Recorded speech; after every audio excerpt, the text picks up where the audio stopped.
গভীর রাত্রে হযরত ফাতিমা রাদিয়াল্লাহু তাআলা আনহা ইন্তেকাল করলেন। কিছু সংখ্যক সাহাবীদের কাছে খবর দিয়া অল্প সময়ের ভিতরে জানাজার ব্যবস্থা করা হলো। হযরত আবু যর গিফারী রাদিয়াল্লাহু তাআলা আনহু কবরের ভিতরে নেমে গেলেন। কবরের ভিতরে নেমে গিয়া হযরত আবু যর বলেন, রে কবর, তোর ভিতরে আজকে কাকে রাখবো, তুই কি তা জানিস নাকি? কোনো জবাব আসে না।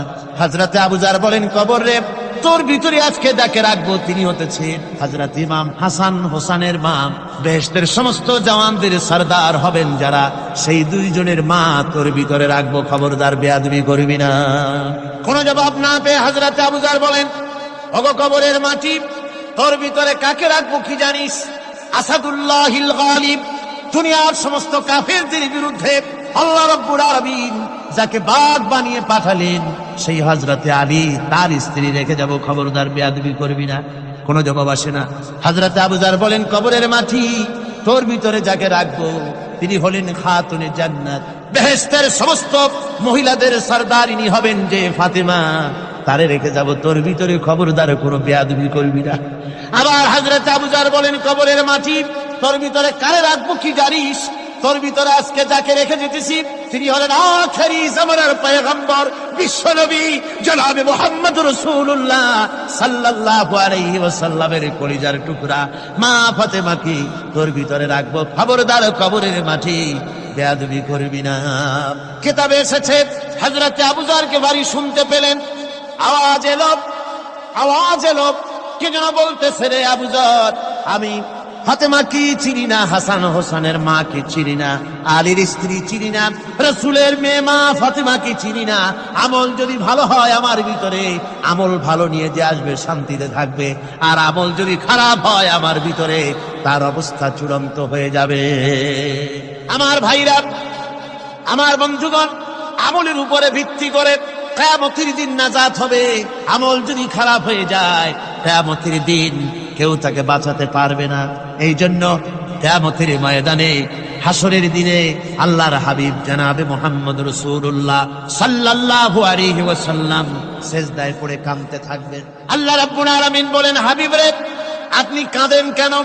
আজকে তো আপনার কাঁদার দিন না। আমি আপনাকে মাকামে মাহমুদ দান করেছি, আমি আপনাকে কাউসার দান করেছি। আপনার আজকে সম্মানের দিন, মর্যাদার দিন, কাঁদেন কেন? আল্লাহর হাবিব বলবেন, রব্বুল আলামিন, মাকামে মাহমুদ পেয়েছি, কাউসার পেয়েছি, কান্দি এই জন্য আমি দেখতে পাচ্ছি আবার সামনে দিয়া ফেরেশতারা আমার উম্মতগুলি জাহান্নামের দিকে নিয়ে যায়।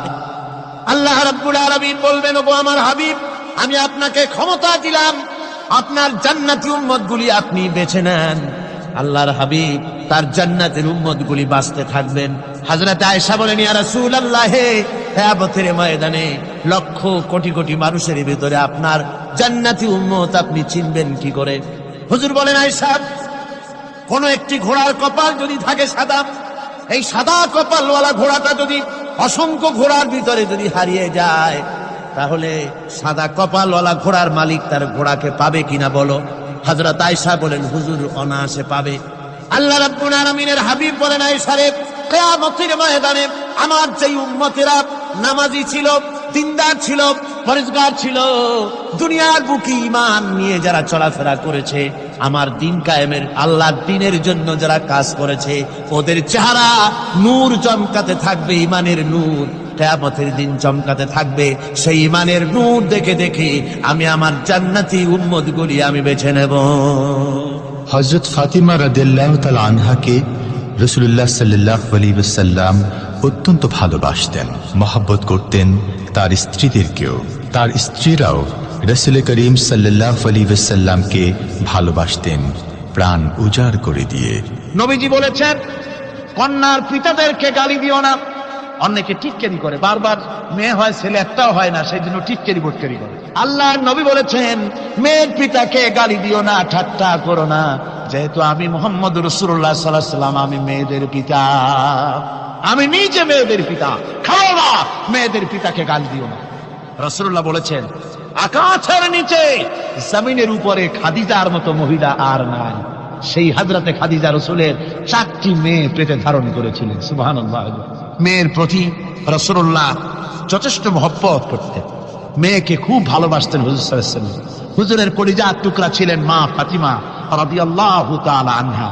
হুজুর যখন কোথাও যেতেন সকলের শেষে দেখা করতেন ফাতেমার সঙ্গে, আর বিদেশ থেকে সফর করে এসে সকলের আগে দেখা করতেন ফাতেমার সঙ্গে। সুবহানাল্লাহ।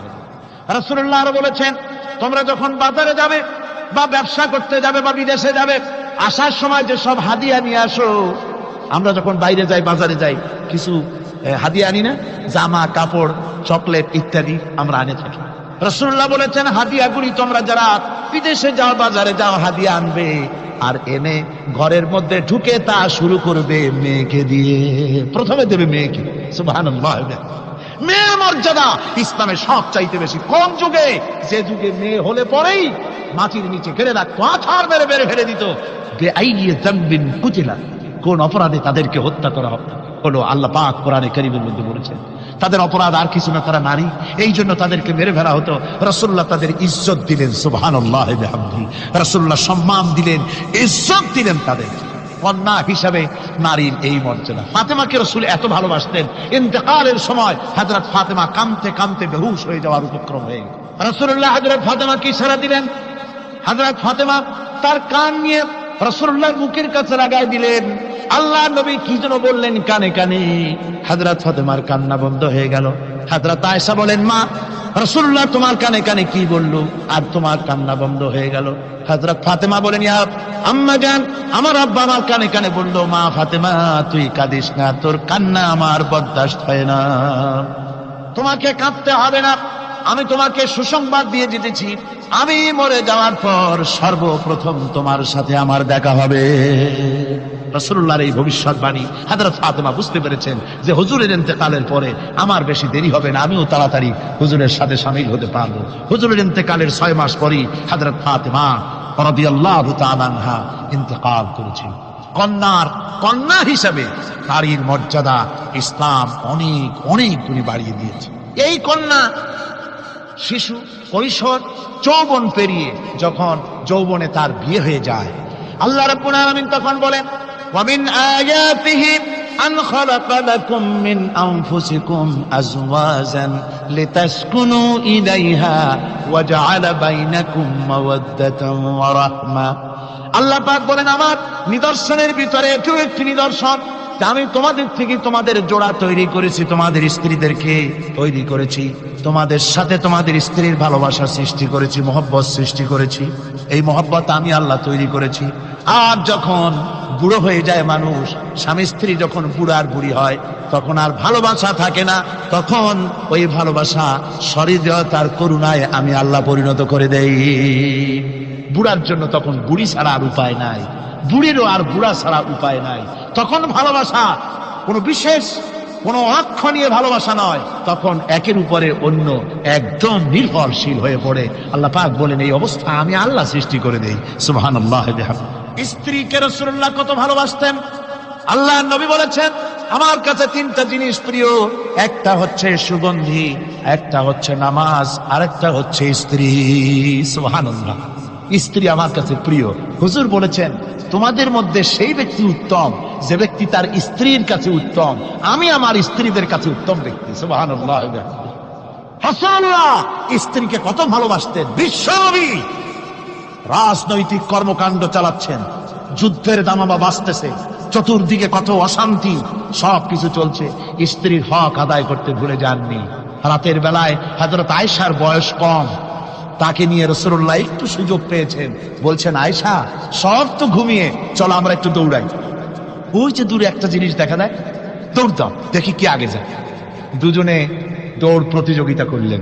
দৌড় প্রতিযোগিতায় হযরত আয়েশা ফার্স্ট হলেন, হুজুর পিছনে পড়ে গেলেন। হযরত আয়েশা খুব আনন্দ করলেন যে আপনি কিন্তু আমার সাথে দৌড়ে পারলেন। পরবর্তী কিছু কাল যাওয়ার পর হযরত আয়েশা বলেন, হুজুর আজকে আবার বললেন যে চলো আয়েশা একটু দৌড়াই। হযরত আয়েশা বলছেন যে সেদিনের তুলনায় আমার শরীর একটু, আমি মুটিয়ে গেছি, শরীরটি স্থূল হয়েছে, আমি আজকে দৌড়ালাম কিন্তু পারলাম না। রাসূল আগে চলে গেলেন, আমি হাঁপাতে হাঁপাতে যখন হুজুরের কাছে চলে গেছি, হুজুর তখন মুস্কি হেসে আমাকে বললেন, আয়েশা ওই সেই দিনের জবাব আজকে দিয়া দিলাম। সুবহানাল্লাহ বিহামদিহি, সুবহানাল্লাহ বিহামদিহি। বিশ্ব নবী কত বড় আদর্শ বিশ্ব মানবতার জন্য। তিনি বলেছেন, আরাফাতের ময়দানে রাসূলুল্লাহ বলেছেন, তোমরা যেমন পড়বে তোমার স্ত্রীদেরকে তেমন পড়াবে, তোমরা যেমন খাবে তোমার স্ত্রীদেরকে তেমন খাওয়াবে, স্ট্যান্ডার্ড মেনটেন করবে। তুমি ভালো দামের কাপড় পরবে, স্ত্রীকে খারাপ, সমান অধিকার। কিন্তু আমরা তা বুঝতে পারি না, বুঝতে চাই না। আমরা অনেকে মনে করেছি বিয়ে যখন করছি তখন আমি তো নওয়াবজাদা নসরুল্লাহ খান, আর বউ তো কেনা দাসী না। সে কিন্তু দাসী না, তার মর্যাদা আছে, তার সম্মান আছে। তার সম্মান আপনাকে দিতে হবে। রাসূলুল্লাহ দিয়েছে, আপনাকেও দিতে হবে। রান্না বান্না হতে দেরি হয়, কত গালাগালি শুনতে হয় নারীকে। আল্লাহর নবীর স্ত্রী হযরত আয়েশা বলেছেন, আল্লাহর নবী কাজ করে, মানুষের সঙ্গে কথা বলে, রাষ্ট্রীয় দায়িত্ব পালন করে ঘরের ভিতরে এসে যখন দেখেছেন রান্না হতে দেরি আছে, রাসূলুল্লাহ বিরক্ত হন নাই, ভ্রু কুঞ্চিত করেন নাই, চোখ মোটা করেন নাই, আমাকে কোনো কথা শোনার নাই, বরং আমার কাছে বসে রান্নায় আমাকে সহযোগিতা করেছেন। সুবহানাল্লাহ বিহামদি। এই হলো আল্লাহর রাসূল, এই হলো বিশ্ব নবী। স্ত্রীর সঙ্গে কি মহব্বত! সুবহানাল্লাহ। হুজুর মহব্বত করতেন স্ত্রীদেরকে। রাসূলুল্লাহর ঘরে দৌলত ছিল না, কিন্তু মহব্বত দিয়ে ভরা ছিল ঘরটা। হুজুরের ঘরে ফ্রিজ নাই, এসি নাই, হুজুরের ঘরে কার্পেট নাই, হুজুরের ঘরের মধ্যে জাদির নাই, তোশক নাই, বড় বড় কম্বল নাই, আরামের কোন জিনিস নাই, মডার্ন ইকুইপমেন্টস কিচ্ছু নাই, দৌলত নাই, কিন্তু মহব্বত দিয়ে ঘরটা ভরা। হযরত আয়েশা বলেছেন, আমি পানি পান করে, যখন আমি পানি পান করে গ্লাস রেখে দিতাম, আল্লাহর নবী তখন গ্লাসের সেই জায়গায় ঠোঁট লাগাতেন যেখানে আমি ঠোঁট লাগাইয়া পানি পান করেছি। আমি গোশত চিবোতাম, রাসূলুল্লাহ আমার হাত থেকে গোশত টুকরা নিয়া সেই জায়গায় চিবোতেন যেখানে আমি চিবুয়েছি। সুবহানাল্লাহ। আমার ভাইরা, রাসূল তার স্ত্রীদেরকে মহব্বত করতেন, স্ত্রীরাও রাসূলকে মহব্বত করতেন দারুণ ভাবে। একবার হযরত আয়েশা সিদ্দিকা রাদিয়াল্লাহু তাআলা আনহা হুজুরকে গোসল করাতে ছিলেন, মাথার উপরে পানি ঢালতেছেন, হুজুর একটা চৌকির উপরে বা একটা তক্তার উপরে বসা আছে। গোসলের পানির ভিতরে রাসূলুল্লাহ দেখতে পেলেন রক্তের মতো কি যেন প্রবাহিত হয়ে যাচ্ছে। হুজুর জিজ্ঞেস করেন, আয়েশা রে, পানির ভিতরে রক্তের মতো কি দেখা যায়? হযরত আয়েশা বলেন, হুজুর আপনি যখন বসেছিলেন অসতর্ক মুহূর্তে তক্তার নিচে আমার একটা আঙ্গুল পড়েছিল, পায়ে আঙ্গুলটা ফেটে বোধহয় রক্ত বেরোতেছে। রাসূলুল্লাহ তাড়াতাড়ি করে উঠলেন আর ওই আঙ্গুলকে ব্যান্ডেজ করে দিলেন। রাসূলুল্লাহ বললেন, আয়েশা রে, আঙ্গুল ফেটে গেছে, একটু আহাহু পর্যন্ত করলে না, এতক্ষণ তুমি কষ্ট করলে কেন? হযরত আয়েশা বলেন, ইয়া রাসূলুল্লাহ, ওটা তো একটা পায়ের আঙ্গুল। আয়েশার কলিজাটা ফেটে যদি রক্ত বেরোতো, রাসূলুল্লাহকে উঠতে বলতে আমি পারতাম না। কি মহব্বত রাসূলের সাথে! হযরত আয়েশা বলেন, হুজুর সাল্লাল্লাহু আলাইহি ওয়াসাল্লাম স্ত্রীদেরকে এত ভালোবাসতেন, আমাদের ঘরে গোশত টোস্ত তেমন রান্না বান্না খুব কম হতো। গোশত রান্না হবে কি, মাসের পর মাস চলে গেছে রাসূলের বাড়িতে, হুজুর স্ত্রীরা বলেছেন আমাদের ঘরে চুলে আগুন জ্বলে নাই, একটু শুকনা রুটি, একটু শুকনা খেজুর আর একটু পানি খেয়ে আমাদের জীবন চলেছে। এরকমের অবস্থা হয়েছে।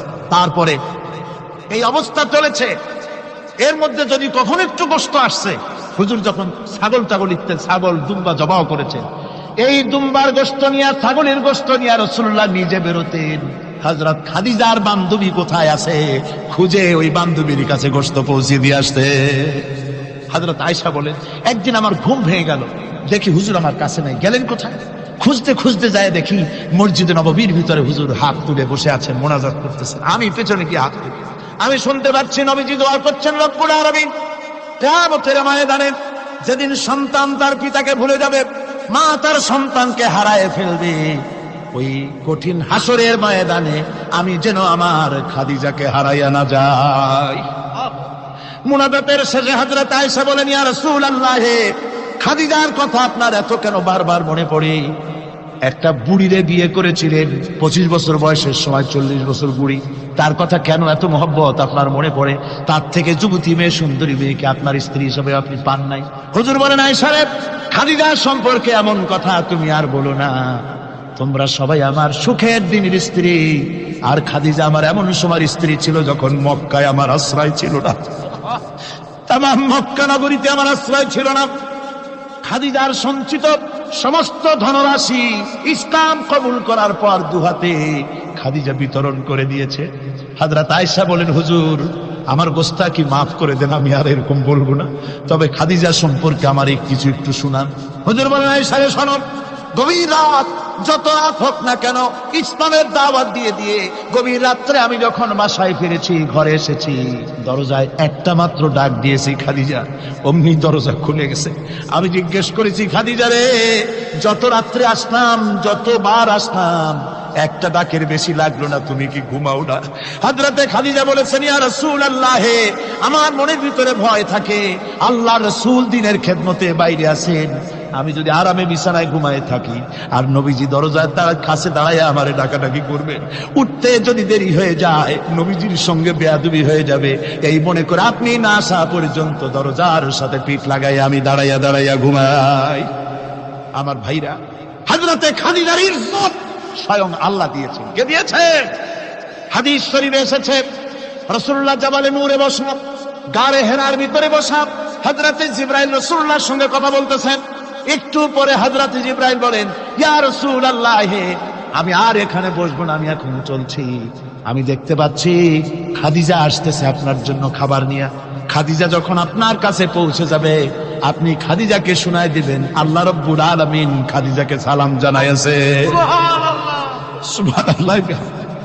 রাসূলুল্লাহর কাছে হযরতে খাদিজা যখন আসলেন, হুজুর বললেন, খাদিজা, আজকে তোমার জন্য দারুণ সুখবর। বলে কি? বলে, আল্লাহ পাক, জিবরাইল কেমন উঠে গেল আমার কাছ থেকে, জিবরাইল বলে গেল, আল্লাহ তোমাকে সালাম বলেছে। হযরত খাদিজা কেঁদে ফেললেন, বললেন, ইয়া রাসূলুল্লাহ, আমার নারী জন্ম সার্থক, আল্লাহ আমাকে সালাম বলেছে, এর জবাব কেমনে দিতে হয় হুজুর আমি তো জানি না, আপনি আমার পক্ষ থেকে আল্লাহর সালাম কিভাবে দেওয়া লাগে আপনি দিয়ে দিন, আমি তো বুঝি না কেমনে আল্লাহর সালামের জবাব দেব। হুজুর বললেন, খাদিজা, শুধু আল্লাহ নয়, জিবরাইলও তোমাকে সালাম বলে গেছে। হযরতে খাদিজা বললেন, হযরত জিবরাইলকে আমার সালামের জবাবটা ওয়ালাইকুম আসসালাম বলে দিন। হযরত খাদিজার এই মর্যাদা ছিল।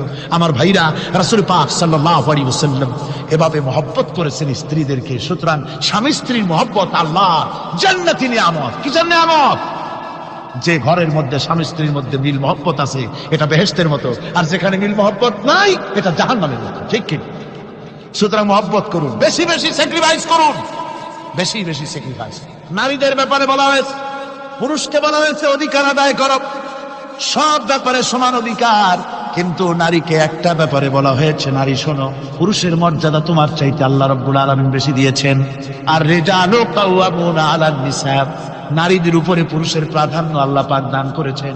একজন সাহাবী বলেছিলেন, ইয়া রাসূলুল্লাহ, জংলি উট দেখলাম আপনার পায়ের উপরে সেজদায় পড়ে গেল, আপনি যদি আমাদেরকে অনুমতি দিতেন না, আপনাকে আমরা